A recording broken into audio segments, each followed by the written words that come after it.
What's up everyone, Tom here with another video. We have certainly seen some parabolic moves on the stock market recently. In this video, we will discuss what happens to a stock market when it goes bubblicious and how we can prepare for such a situation. Have we entered bubble territory already? Stay tuned.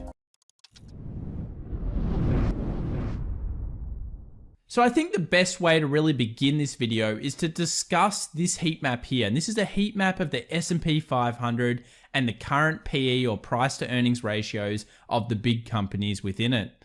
One thing becomes immediately clear, and that is that we are seeing incredibly red screen with very high PEs, and that the old guard, as in the banks, are not trading at very high PEs. So why is this? Well, it's the nature of this crisis, but more importantly, it's the underlying idea that the Federal Reserve, which have been hard at work with those printing presses, Jerome's doing a great job, by the way, in terms of helping the economy, but instead, realistically, helping the stock markets. And what do I mean by that? Well, when you are printing money and you are effectively providing unlimited liquidity, what that does is it means risk on. We want to take risk, and more importantly, we want to buy growth stocks. We want to buy stocks that are growing, stocks that are potentially going to earn more money in the future, and that is, of course, the big FANG stocks and other tech companies. Microsoft, Apple, Google, Facebook, and Amazon.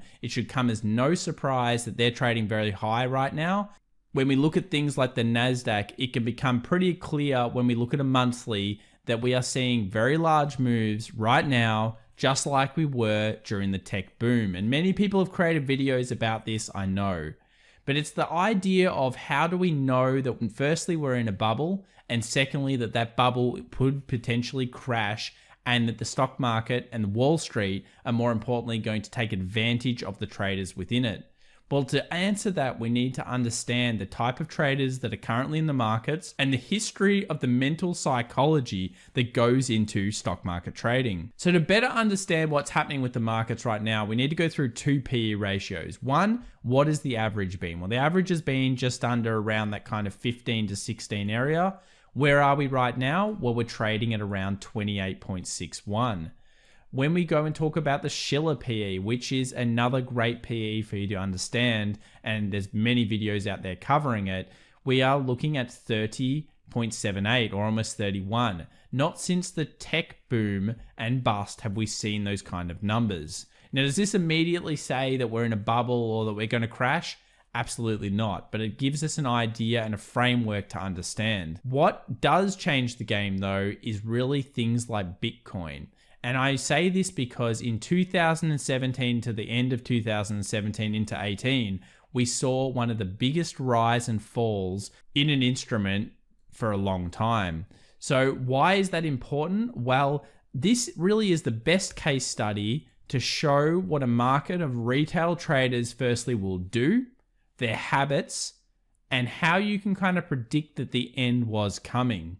So one of the things was that I always remember that we had Thanksgiving weekend in America, and after that Thanksgiving American weekend, crypto went crazy. And I mean crazy. It was nuts. We had that massive spike up in the November into December period, and I believe a lot of that was to do with people going home, telling their family members, hey, you've got to get on the crypto train. I made 10 grand, my friend made 50 grand. We all make money. You can't lose. Get on it. And then after that, all of their family members were jumping in. I know this for a fact that was what was happening.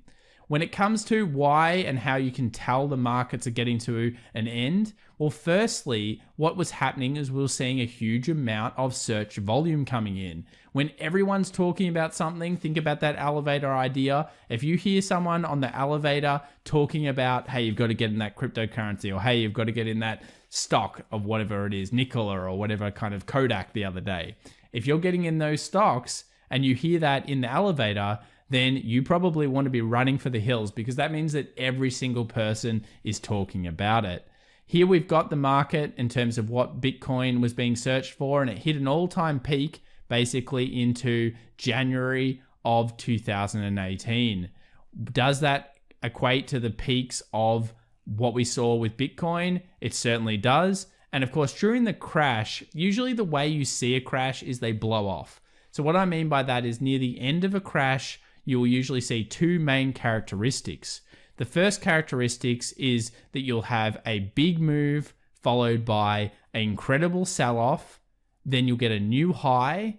That new high will continue on. It will usually hit some kind of psychological number, and then it will have a massive blow-off. And that massive blow-off will usually retrace to a fib level. And that's why I brought up this Fibonacci. Between like a 61.8 and a 78.6 fib is generally what you'll see, because people will be buying that dip, they'll be getting into the market, and they'll be pushing it higher. So whenever you're looking at stocks, that is often the way it works out. Let's take a look at Kodak together now, just because that was one that happened so recently, and I've got this drawn up. So Kodak went to around $60 here. It bounced down, and then of course it went all the way back up to the 61 kind of 0.8 fib, and then sold off again. And I very much doubt it will ever get back to these levels. It just doesn't make sense. The initial hype and kind of the money, or the easy money, has already been made. The story was told there. So then we've got to ask ourselves the question, what is going on right now in the stock markets? Are we seeing a similar trend to Bitcoin? Are we seeing a similar trend to other bubble-licious kind of markets? Well, one thing is that if you use things like this website here, which is Robinhood Tracker, and I'm sure there's many Robinhood traders here, and I'm definitely not having a go at Robinhood traders in general. What I'm saying is that we are seeing a huge amount of herd mentality. So of course, what were Robinhood traders trading? They were trading Kodak. Were they trading it for any reason other than to make money? They certainly weren't. They just thought it was funny, and they wanted to try to make money from that and be the one that is taking out the absolute maximum. What have we seen recently? A huge move into Microsoft and Apple. And when you look at the charts, especially Apple, you will see massive moves over the last week. So where the Robinhood traders are is really, really important. And it's happening throughout a lot of the stock market and other equities right now. We're starting to see bubbles and huge moves in heaps of equities up.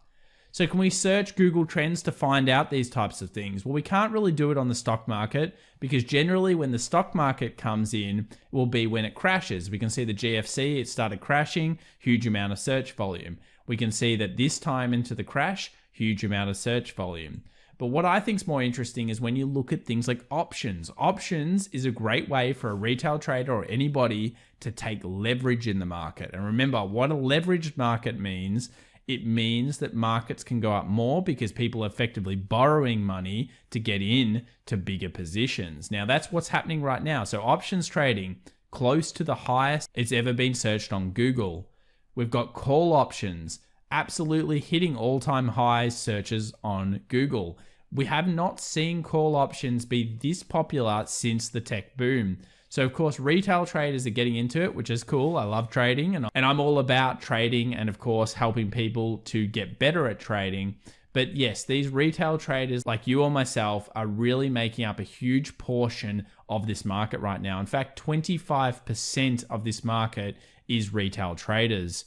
Now, usually it's about 10%, but right now on a big positive day, 25% of daily volume is retail traders. So we do matter, and the mentality that we have will be preyed upon not only by Wall Street, but it will also be preyed upon by just the general functions of what we do as a herd mentality. So what about gold? Well, gold has been another favorite of retail traders recently. It's been another favorite of everyone in the news. If you take a look over here on the left-hand side, gold moved up super hyper and then came down and then of course retraced. Now, if we take a fib of that back in 2011 to 2012, what do you think we'll find?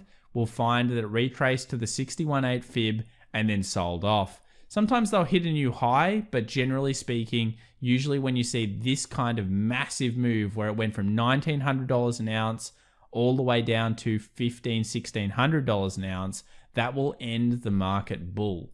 So what have we seen right now in the weekly? Well, we have not had that. We've got a massive, super aggressive market right now. We're at $2,050 an ounce. We are super far away from the 20 moving average, which eventually it will hit.